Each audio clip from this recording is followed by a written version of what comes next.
Hi అండి, ఇది Sunday morning vlog అండి. టిఫిన్స్ అన్నీ అయిన తర్వాత కుకింగ్ కోసం అని చెప్పి నేను ఈ క్లీనింగ్స్ స్టార్ట్ చేశాను. అయితే ఈరోజు అందరి ఇళ్ళలో స్పెషల్స్ ఉంటాయి కదా. మా ఇంట్లో అయితే నాటుకోడి ఇగురు చేస్తున్నాను, తలకాయ కూర కూడా వండుతున్నానండి. ఈ నాటుకోడి అనేది మన సబ్స్క్రైబర్ ఇచ్చారు. దాన్ని క్లీన్ చేసి తీసుకొచ్చిన తర్వాత వంట అనేది స్టార్ట్ చేస్తున్నాను.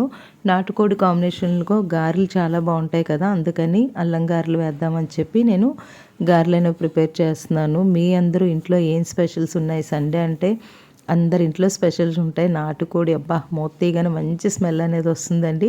నెక్స్ట్ వీడియోలో నాటుకోడి కర్రీ ఎలా చేసుకోవాలనేది కూడా మీ అందరితో షేర్ చేస్తాను చూడండి. ఇన్ని స్పెషల్స్ ఉన్న తర్వాత రైస్ కూడా ఏదైనా స్పెషల్గా ఉండాలని సింపుల్గా బగారా రైస్ అనేది ప్రిపేర్ చేశాను. ఇంత మంచి ఫుడ్ తిన్న తర్వాత మంచి డెజర్ట్ కూడా ఉండాలి కదండి, అందువల్ల చాక్లెట్ ఐస్ క్రీమ్ అనేది తీసుకుంటున్నాం. వీడియో నచ్చినట్లయితే లైక్ చేయండి, షేర్ చేయండి.